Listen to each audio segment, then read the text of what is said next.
જાણીતા કથાકાર જિગ્નેશ દાદાની કથા આણંદમાં ચાલી રહી છે ત્યારે વ્યાસપીઠ પર તેમની તબિયત નાદુરસ્ત થતા તેમને ઝાયડસ હોસ્પિટલમાં સારવાર અર્થે ખસેડવામાં આવ્યા હતા।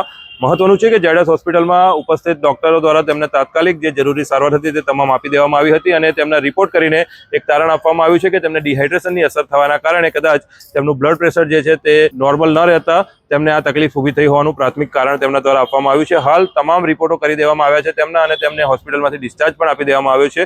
આપ ચિંતા ન કરશો, બધાને રાધે રાધે। સ્વાસ્થ્ય સારું છે અને આવતીકાલે કથા મળીશું। રાધે રાધે। ડોક્ટરના જણાવ્યા પ્રમાણે હાલ તેમની તબિયત ખૂબ જ સારી છે। અનકમ્ફર્ટેબલ ફિલિંગ એમને હતી, જોડે જોડે થોડો છાતીનો દુખાવો અને કમજોરી ઓવરઓલ એવું કહી શકાય।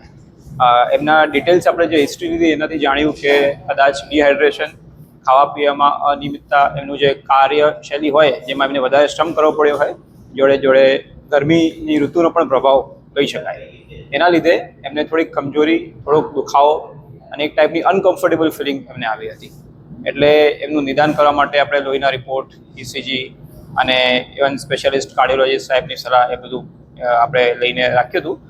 ભગવાનના દયાથી બધું નોર્મલ એમને આવ્યું હતું, ડિહાઇડ્રેશન જેવું જ વધારે એમને લાગતું હતું, એટલે એ પ્રમાણે આપણે એમની સારવાર કરી છે।